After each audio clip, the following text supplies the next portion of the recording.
celestial. Ahora bien, ¿qué es la identidad? Es lo que diferencia a una persona de otra. Son las características propias que un grupo determinado posee. Por ejemplo, unos comen pupusas, otros baleadas, otros arepas, otros tacos. La diferencia de los grupos, el amor por lo que tienen, la pasión por lo que es perteneciente a ellos los identifica. Como adventistas del séptimo día, poseemos una identidad bíblica y teológica. Esa identidad está basada en la Biblia como una fuente de autoridad. Pero con el paso del tiempo se han descubierto que después de 2 siglos de existencia de cualquier grupo social, los niveles de expectativas comienzan a caer. Es decir, un grupo religioso surge para transformar la cultura de su época, para traer un reavivamiento y una reforma en las verdades de la Biblia. Pero cuando pasa el tiempo, este grupo empieza a perder el sentido de misión y de propósito. Por otro lado, los adventistas ya cruzamos el segundo ciclo de existencia. Hemos cumplido 150 años y avanzamos. En el siglo I, el avivamiento, el amor por la verdad, llevó a los pioneros a vender y dar todo. El siglo XIX fue el siglo del gran reavivamiento. William Miller era el hombre de un libro, la Biblia. Pero William Miller era un intérprete de la Biblia historicista, quien descubrió en las profecías el pronto regreso de Cristo y entonces se convirtió en el movimiento del séptimo mes, porque esperaban que el 22 de octubre de 1844 llegara el fin del mundo. Pero ¿qué ocurrió? Conocemos bien la historia adventista, pero esta historia es más que una historia contada por una persona. Esta historia está contada por varias personas y esta historia es nuestra historia. También se ha descubierto que la primera generación trabaja fuertemente para dejar una herencia teológica y la segunda generación consume todo lo que la primera hizo y no produce. Cuando pienso en esto, realmente mi corazón se conmueve, porque hoy hay mucho interés por temas seculares, pero no hay mucho interés por teología. Y la teología no solo es un quehacer del pastor o de profesores de teología. Usted es un teólogo porque la teología es un conocimiento de Dios, pero el conocimiento de Dios está basado en lo que Dios ha revelado. Solo el hombre puede conocer a Dios en la medida que Dios se revele. Usted puede hacer teología basada en la palabra de Dios. Usted puede hacer teología cuando entra en una relación con el Creador y usted lo conoce. Nuestro privilegio como adventista no es solamente dar algunas vueltas alrededor de la Biblia. No es solamente leer lo que otros dicen de la Biblia. Nuestro gran privilegio es conocer la Biblia. Ese es nuestro gran privilegio. Nuestra identidad nos dice que nacimos en el siglo XIX en medio de una convulsión teológica. Cuando Charles Darwin daba la teología de que el hombre proviene de la evolución. Las creencias populares y las revelaciones populares decían también que los espíritus tenían poder sobre la vida de los hombres. Y es en este marco histórico de evolución cuando están todas las filosofías en apogeo, las filosofías fuertes diciéndonos que el pecado no tiene una trascendencia en la historia del hombre.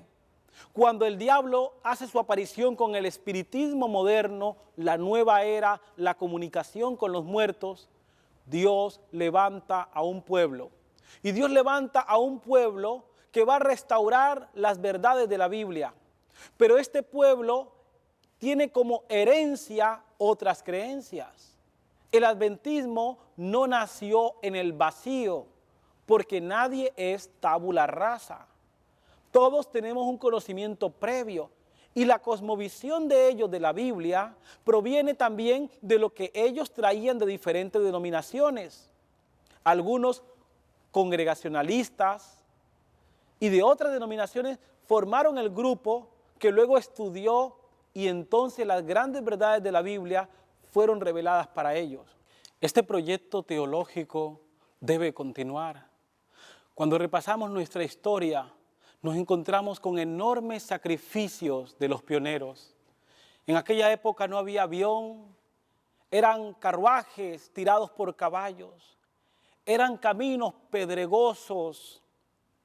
Ahora estoy viviendo en los Estados Unidos y sé lo que es vivir en tiempos de invierno en el norte.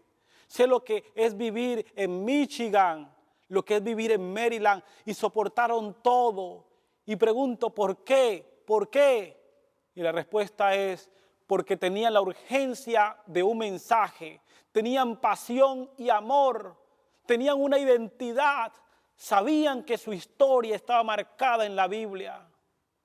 Cuando veo a William Miller estudiar las Escrituras, profundizar, ser el hombre de un libro, ser un hombre historicista, comprender las verdades de la Biblia y aplicar la venida de Jesús como un marco referente al inicio del milenio. Cuando observo la vida de aquel famoso predicador que estaba bautizando, y la gente llegaba y bautizaba en el frío del invierno, y luego más, y finalmente muere a causa de un exceso de trabajo. Y su esposa dice, no, hijos, pronto lo veremos.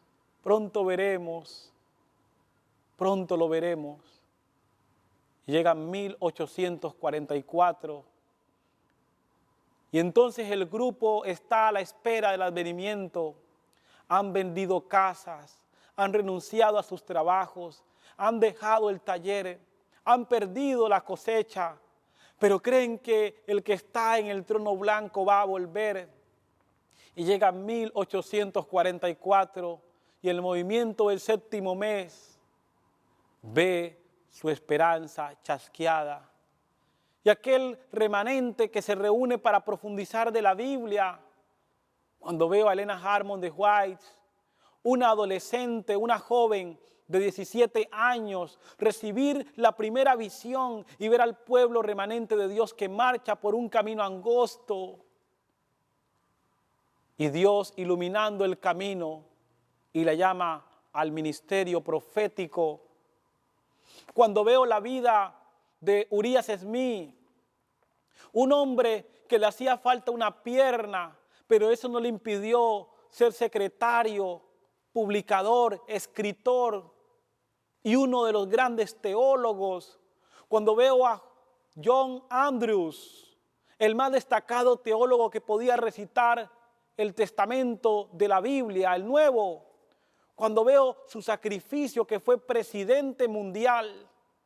Y luego en 1874 hay un llamado misionero para ir a Europa. Y entonces él dice, si a ustedes les parece bien, yo iré. Deja a su familia en la tumba y emprende un viaje con Carlos y María para Europa, a abrir camino donde no había, a empezar la misión.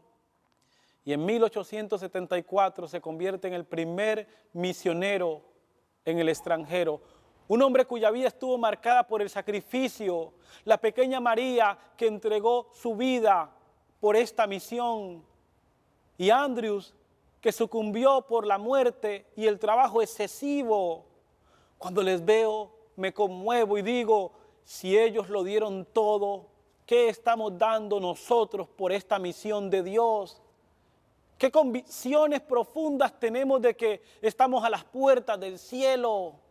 cómo estamos caminando en esta senda angosta, en la hora tenebrosa, cuando Cristo nos dice, dejad que vuestra luz brille, que la luz de Cristo ilumine el mundo.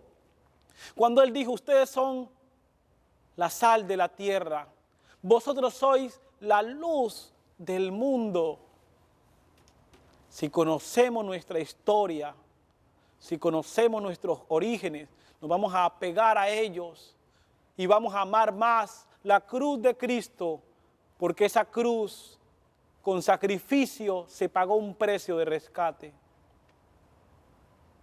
La vida nos enseña que un pueblo que olvida su pasado está condenado a olvidar su misión, su historia. Yo soy el mayor de 5 hermanos.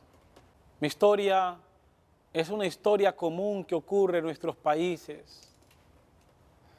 Yo me crié con mi padre, un hombre que cruzaba ya casi medio siglo de vida.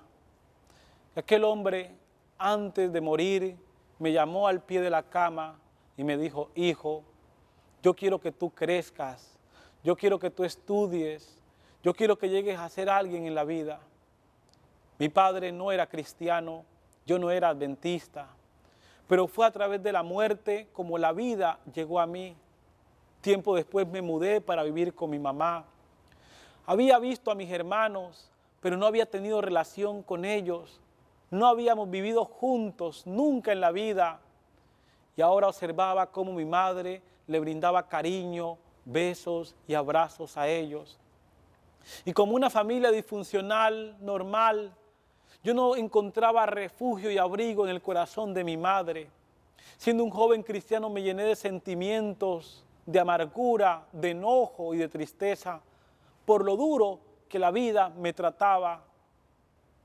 Pero en muchas ocasiones reconozco que hice llorar a mi madre. Una tarde, después de que las lágrimas caían por sus mejillas, ella me llamó, me sentó al pie de la cama y entonces me contó la historia. Me dijo, hijo, quiero decirte que el hombre que te crió no era tu padre. Tu historia inicia en el año 1983. Yo estaba en embarazo y tu padre, un hombre de aquí, un joven también, te negó desde el vientre. Y entonces la gente en el barrio decía que te abortara, porque en esa época no era común que una joven saliera en embarazo. Y todos decían que te abortara. Había un médico que podía sacarte de mi vientre, pero yo dije, no, pase lo que pase, yo voy a traer a mi hijo a la existencia. Yo voy a traer a mi hijo a la vida, porque es mi hijo y yo lo amo. Yo no sabía esa historia. Mi corazón rebelde se conmovió frente al sacrificio de mi madre. Y luego ella avanzó contándome que mis hermanos habían tenido una crianza difícil y dura, que ellos habían estado en peligro de perder la vida cuando viajaron a otro lugar de Colombia, pero que milagrosamente se habían librado. Las lágrimas caían por sus mejillas. Mis hermanos vinieron y me dijeron, sí, Javier, tuvimos que escondernos, durar días allá en la selva para que no nos asesinaran, sin ropa, sin alimento, perseguidos. Así estuvimos, mientras que yo tenía una buena vida con mi padre. Ese día yo nací de nuevo. Ese día Dios me perdonó por mis pecados. Ese día yo reconocí que la madre más maravillosa del mundo no eran las otras madres, era mi madre. Que la mujer más especial en mi vida es la que me dio el ser a pesar de todo. Y ese día yo dije, voy a vivir para mi madre. Tuve el privilegio de llevarla a mis grados a la universidad en el 2008. Y tuve un privilegio más grande cuando por la gracia de Dios pudo venir en el 2014, en mayo, para mis grados, de la Universidad de Andrews University. Es un privilegio, pero cuando mi corazón cambió, cuando conocí la historia, cuando supe quién era y de dónde venía y para dónde iba, cuando reconocí mis orígenes humildes y supe que mi padre me había negado y dije, no quiero hacerle esto a ninguna joven en la vida, no quiero repetir esa historia. Amados, es solo posible amar la historia en la medida que la conocemos. Es solo posible amar la iglesia de Dios en la medida que conocemos el precio que se ha pagado. Porque esta antorcha pasó de Adán y Eva a los patriarcas. Esta antorcha pasó de la iglesia del Antiguo Testamento a la iglesia cristiana. Esta antorcha pasó a la Reforma y la Reforma se dio con sacrificio, perseguidos, burlados, ensangrentados, sus cuerpos manchados de sangre, perseguidos y muertos a filo de espada. Esta historia se da con los pioneros que tienen un proyecto teológico, bíblico, que buscan a Dios, que desarrollan la verdad, que están dispuestos a renunciar a todo error para sostener solo la verdad en un desarrollo teológico, doctrinal, bíblico, profundo, concienzudo, bíblico, sistemático. Esta historia avanza con los que dieron su vida al pie del cañón, al pie de la cruz, por los que dejaron Estados Unidos para ir a los países nuestros, Colombia, México, Argentina, para iniciar misiones.